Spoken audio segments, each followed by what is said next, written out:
Muchas veces las personas por avaricia hacen cosas que lastiman a los demás. En muchos casos nos quedamos de brazos cruzados por prudencia. Sin embargo, la historia de hoy tiene un desenlace sin igual. Gracias a todos los que me escuchan en YouTube, Spotify y otras plataformas. Si disfrutas de mis relatos continuamente y no te has suscrito, me encantaría te unieras para que la familia crezca y así, juntos vivamos con el miedo.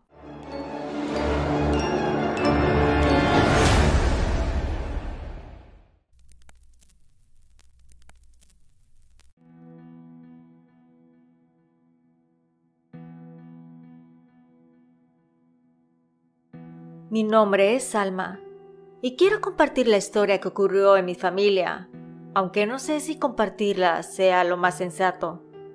Todo comenzó cuando mi hermano Sebastián terminó con su novia Verónica. Habían estado juntos 3 años y hasta mi hermano le había entregado un anillo de compromiso y empezaron a juntar dinero en una cuenta de banco mancomunada. Pero algo sucedió en su relación que decidieron separarse. Y es aquí donde da inicio a esta situación brujeril. Sebastián, al terminar con su prometida, se sumió en una fuerte depresión. Apenas salía de su habitación, únicamente para ir al trabajo, y cuando regresaba se encerraba en su cuarto, acostado sin querer hablar con alguien. Nosotros, su familia, estábamos preocupados, pero él no decía por qué terminó con Verónica. Parecían estar hechos el uno para el otro, y esa falta de explicación nos dejó a todos confundidos y ansiosos por entender qué había pasado. Verlo tan abatido y distante era como ver a alguien que había perdido no solo una relación, sino también una parte de sí mismo. Intentamos hablar con él, ofrecerle nuestro apoyo, pero mi hermano solo respondía con monosílabos, o peor aún, con silencio.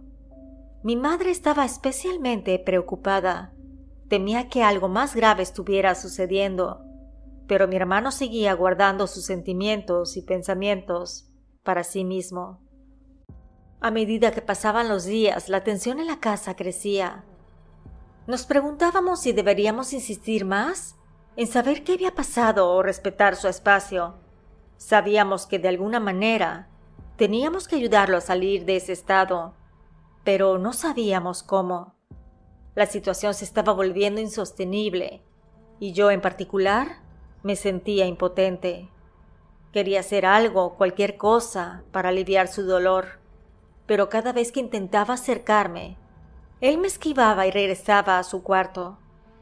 Pasaron solo 3 meses, cuando supimos que su exnovia se iba a casar con Eduardo, uno de los amigos de mi hermano, o mejor dicho, con el mejor amigo de mi hermano. Ahí caímos en cuenta de que seguramente la chica estando con mi hermano lo engañó, y tal vez él se enteró, o ella misma se lo dijo. A la hora de la comida sacamos el tema de manera delicada, y Sebastián dijo que eso era de esperarse, que Verónica efectivamente había mantenido una relación oculta con su mejor amigo durante 6 meses cuando ella estaba con él. Incluso le comentó cuando estaban terminando que ya no quería estar con mi hermano porque había encontrado el amor verdadero con Eduardo, después de que Sebastián confirmó lo que todos sospechábamos.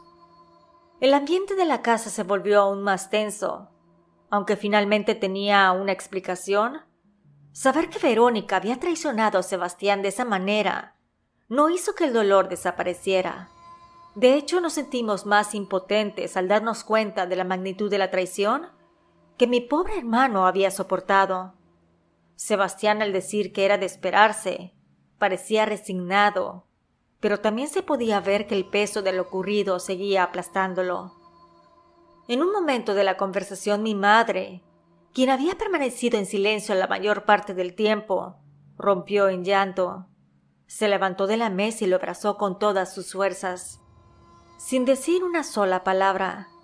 En ese abrazo se sintió el amor incondicional que siempre había estado ahí, aunque Sebastián se hubiera alejado. Ese gesto, aunque sencillo, pareció romper algo dentro de él. Por primera vez en meses, Mi hermano dejó caer la guardia y se permitió llorar en los brazos de nuestra madre. Un par de días después de aquella emotiva conversación, mi mamá se armó de valor para hablar con mi hermano sobre algo que no había mencionado hasta entonces, el anillo de compromiso. Sabía que el tema era delicado, pero era algo que debía de tratarse tarde o temprano. Se sentaron en la sala y ella comenzó recordándole la historia del anillo. Le explicó que ese anillo no solo era una joya, sino un legado familiar. Había pertenecido a mi abuela, la madre de mi mamá. Fue el anillo de compromiso que ella recibió del abuelo. Cuando la abuela falleció, dejó claro que quería que ese anillo fuera para Sebastián, su nieto consentido, para que algún día se lo diera a su futura esposa. Mi madre le explicó con delicadeza que ahora que la relación con Verónica había terminado, era importante recuperar esa joya, no solo por su valor material, sino por el significado que tenía para la familia. Sabía que pedirle que se lo pidiera de vuelta a Verónica podía ser incómodo o doloroso, pero mi madre confiaba en que ella entendería la importancia del anillo y lo devolvería sin problema. Sebastián escuchó en silencio, aunque la conversación le resultaba difícil. Entendía la importancia de lo que su madre le estaba pidiendo. Después de todo, él también tenía un apego especial por aquel anillo de la abuela y sabía que debía regresar a la familia. Además, mi madre también le sugirió que hablara con su exnovia sobre el dinero en la cuenta de banco. Durante su relación habían ahorrado una cantidad considerable de dinero juntos, pero la mayoría provenía del trabajo de mi hermano. Según esto, era para el enganche de una casa y poder amueblarla. Le dijo que era justo que hicieran cuentas para que ambos se quedaran con lo que cada uno había aportado. Aunque el tema del dinero no era tan emotivo como el tema del anillo, era algo que necesitaba resolverse para que Sebastián pudiera cerrar ese capítulo de su vida.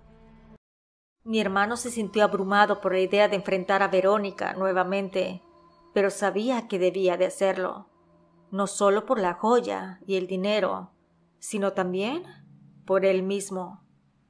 Al día siguiente decidió enviarle un mensaje a Verónica, pidiéndole que se vieran en persona para hablar.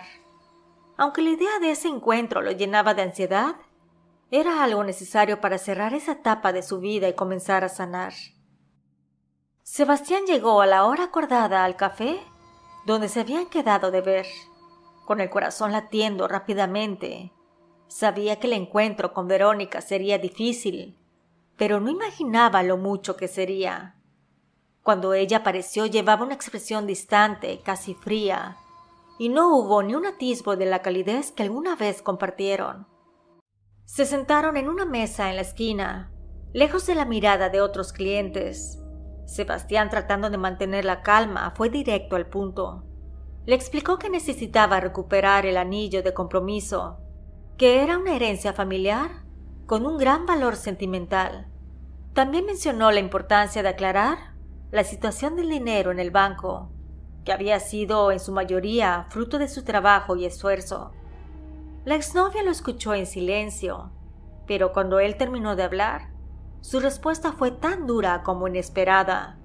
Con los brazos cruzados y una mirada desafiante, le dijo que ese anillo era un regalo y que no tenía ninguna intención de devolverlo, que era ahora suyo y que no tenía derecho a pedírselo de vuelta. Mi hermano se quedó sin palabras por un momento. No podía creer la frialdad con la que Verónica estaba hablando. Pero antes de que pudiera reaccionar, ella continuó diciendo que en cuanto al dinero, había tomado una parte para cubrir algunas cosas que necesitaba, que si quería podía sacar lo que quedaba en la cuenta, pero que le advertía que era mucho menos de la mitad. La manera en que la chica hablaba con tanta indiferencia y desdén hizo que Sebastián sintiera como si un balde de agua helada le cayera encima. La mujer que tenía delante era casi irreconocible, muy diferente a la persona con la que había compartido su vida durante 3 años. La situación se volvió aún más desagradable cuando Verónica empezó a hacer comentarios sarcásticos sobre cómo deberían de haber gestionado su relación, reclamándole que él tenía la culpa, que porque no le ponía atención, y buscó en otro hombre el amor y cariño que ella necesitaba. Mi hermano le dijo que lo que hacía era trabajar duro para que tuvieran ambos una vida más feliz. No obstante, cada palabra de su exnovia lo hería profundamente. Al final comprendió que no tenía sentido seguir discutiendo. Ella no solo no iba a devolver el anillo, sino que parecía disfrutar del daño que estaba causando. La cita terminó abruptamente, con Sebastián levantándose y saliendo del café, dejando a Verónica sola en la mesa. Me dijo mi hermano que sintió una mezcla de rabia, tristeza y desilusión. Cuando él llegó a la casa después de ese desagradable encuentro con Verónica, se veía visiblemente afectado. Se dirigió a nuestra madre, quien estaba en la cocina preparando la cena. Yo estaba cerca por casualidad y escuché cómo comenzaba a contarle lo que había sucedido.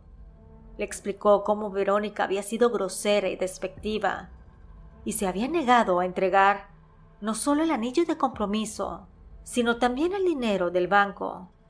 Mi hermano hablaba con una mezcla de rabia y decepción, como si no pudiera creer que la mujer con la que había planeado su futuro se comportaba de esa manera tan cruel. Mi madre lo escuchó en silencio, pero se podía ver la tristeza y la rabia reflejada en su rostro.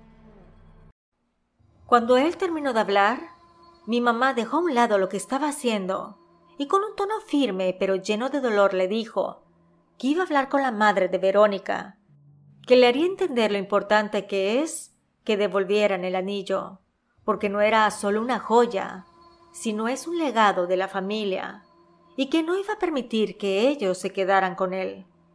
Luego le pidió que mientras tanto sacara lo que quedaba del dinero en el banco para evitar más problemas.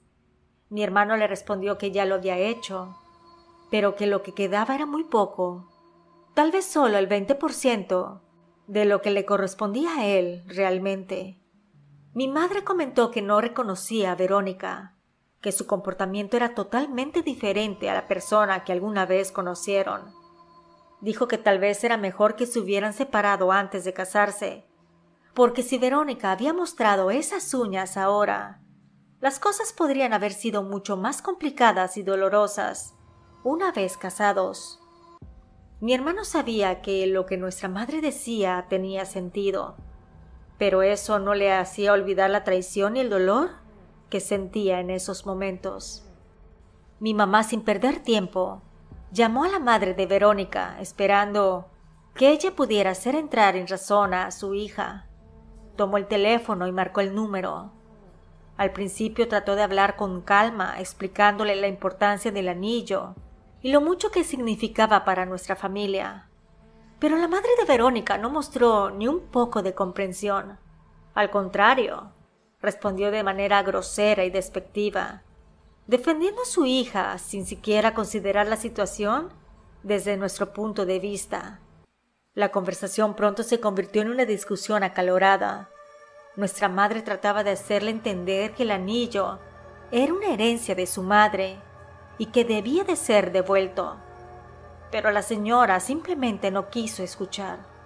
En un instante incluso llegó a decir que si su hija no quería devolver el anillo, era problema de nosotros, que ella la iba a apoyar y que no esperaran que haga algo al respecto.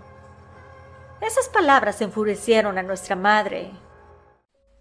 Después de ese intento fallido de razonar con la señora, decidió colgar el teléfono. Claramente estaba molesta y frustrada. Se quedó en silencio por un momento tratando de controlar su enojo, pero era evidente que la situación la estaba afectando profundamente. Finalmente mi madre nos vio y nos dijo que si ellos no querían hacer lo correcto, tendría que tomar medidas extremas. Aunque no dijo exactamente qué tenía en mente, era claro que no iba a dejar que esto se resolviera sin luchar. Nuestra familia siempre había sido creyente de la Santa Muerte, una devoción que hemos llevado con respeto y fe durante muchos años. Para nosotros, ella es una figura de justicia, capaz de auxiliarnos cuando todo lo demás falla. Aunque somos católicos, creemos firmemente que la Santa Muerte es una intermediaria que escucha nuestras súplicas y nos ayuda cuando más lo necesitamos. Después de aquella conversación telefónica tan desagradable con la madre de Verónica, mi mamá se sintió más impotente que nunca. Sin embargo, su fe en aquella deidad era inquebrantable. Decidió que la única manera de recuperar el anillo y hacer justicia era pidiéndole ayuda. Así que con devoción profunda mi madre preparó un altar especial en casa y lo oraba diariamente con todo su corazón, pidiéndole que interviniera en esa situación tan injusta. Los días pasaron y aunque confiábamos que la santa nos ayudaría, no veíamos resultados concretos. Mi mamá seguía orando, pero comenzaba a sentirse ansiosa. Después de aproximadamente un mes sin cambios, empezó a considerar que necesitábamos una ayuda extra, algo más fuerte para enfrentar la situación. Fue entonces cuando decidió acudir a una mujer que tenía dones especiales, conocida en nuestra comunidad por sus trabajos con la Santa Muerte. Esta señora, a diferencia de la imagen más conocida y venerada que nosotros teníamos en casa, trabajaba con una versión distinta de la Santa, una que no solo protege, sino que también actúa como vengadora, la Santa Muerte Negra. La señora experta en su campo le explicó a mi mamá que ese tipo de trabajos eran serios y que la deidad no solo intervenía, sino que lo hacía de manera contundente. Aún así, mi madre, sintiéndose acorralada por la situación, decidió seguir adelante confiando en que ese era el último recurso que nos quedaba para hacer justicia. La bruja comenzó a trabajar en el encargo con una determinación que reflejaba la intensidad de las emociones que mi madre llevaba consigo. No solo se enfocó en Verónica, sino también en su madre, aquella señora despectiva que, sin mostrar ni un ápice de comprensión o integridad, había decidido apoyar a su hija, sin importar la injusticia que estaban cometiendo. Cada vez que mi madre visitaba a la bruja, notaba cómo los rituales se volvían más intensos, más enfocados. La bruja le aseguraba que la santa escuchaba sus peticiones y que el tiempo para la justicia estaba cerca. Como a los 2 meses de que mi hermano tuvo esa amarga conversación con Verónica, ella lo llamó de repente. Sebastián, sorprendido por la llamada, no sabía qué esperar. La voz de la chica sonaba tensa, casi desesperada. Le dijo que sabía que estábamos haciendo brujería, porque tanto ella como su madre habían comenzado a padecer dolores y enfermedades inexplicables. Los médicos no podían encontrar ninguna razón física para sus síntomas, lo que las había llevado a buscar respuestas en otro lugar. Verónica le contó que habían ido a ver a un muchacho que leía las cartas, y fue ahí donde salió que nuestra familia estaban haciendo brujería con la Santa Muerte. Mi hermano no sabía cómo reaccionar, ya que no estaba al tanto de lo que mi madre había estado haciendo con la bruja, así que se quedó en silencio por un momento, sin saber qué decir. Finalmente, Sebastián optó por mantener la calma y simplemente le dijo que no sabía de qué estaba hablando, pero que si estaba tan segura de que es brujería y la manera de sanar era devolviendo el anillo, entonces que lo devuelva y era asunto arreglado. La chica, con un tono nervioso y casi desesperado, le confesó a mi hermano que no podía devolver el anillo porque lo había llevado a empeñar para ayudar a pagar su boda. Le ofreció el recibo del empeño diciéndole que si quería recuperar la joya, tendría que ir él mismo a sacarlo. Mi hermano, sintiéndose traicionado una vez más, aceptó la propuesta. Sabía que era la única opción. Se vieron en alguna parte para que Verónica le entregara el recibo, y Sebastián, sin perder tiempo, fue directamente a la casa de empeño. Después de pagar la fianza, pudo sacar la joya. Sentí una mezcla de alivio y tristeza al tenerlo nuevamente en sus manos. Pensaba que ese sería el final de toda la amarga experiencia, Pero unas semanas más tarde, su exnovia volvió a llamarlo. Esta vez, su tono era diferente, más suplicante que nunca. Le explicó que tanto ella como su madre seguían sintiéndose mal y que las cosas solo parecían empeorar. Le dijo que había ganado muchos kilos, que su vestido de novia casi no le cerraba y que la mala suerte no las dejaba en paz.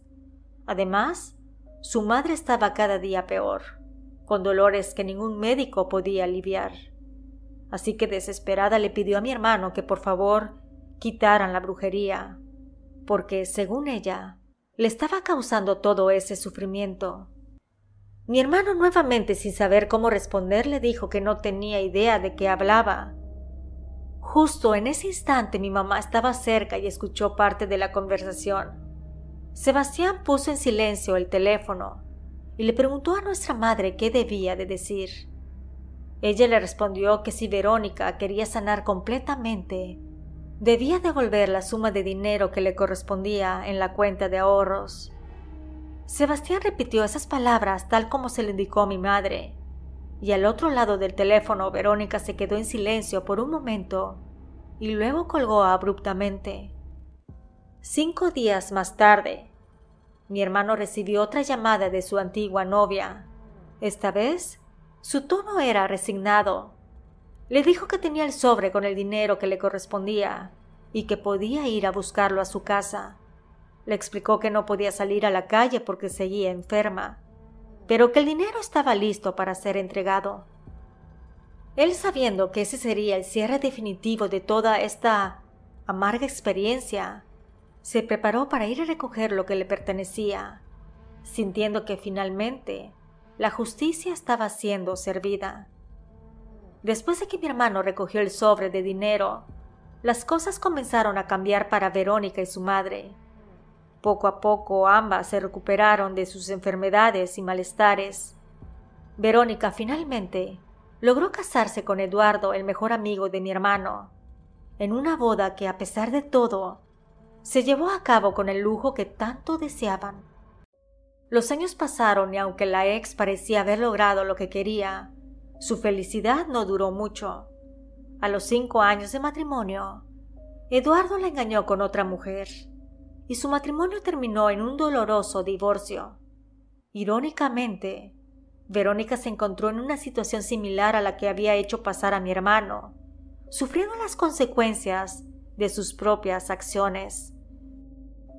Por otro lado, la vida de Sebastián tomó un rumbo completamente diferente. Con el tiempo logró superar el dolor de su pasado y conoció a una buena mujer muy amorosa que lo hizo creer nuevamente en que el amor existe. Años más tarde contrajeron matrimonio en una ceremonia llena de alegría y rodeados de quienes realmente los querían. Hoy en día mi hermano y su esposa tienen 3 hijos y juntos viven una vida feliz. A pesar de todo lo ocurrido, el tiempo y la justicia, de una manera u otra, pusieron las cosas en su lugar. Y aunque las heridas del pasado nunca se olvidan del todo, mi hermano encontró la felicidad que tanto merecía. Si te agradó el relato, suscríbete y no te pierdas mis historias de brujería. Quiero aprovechar para enviarles saludos a Janet González, Fidel Hernández, Jessica Castañeda, Javier Gómez, a Héctor Gus y María Córdoba por su cariño y apoyo, y a Dan por ser miembro Katrina. Nos escuchamos pronto. ¿Y tú vives con el miedo?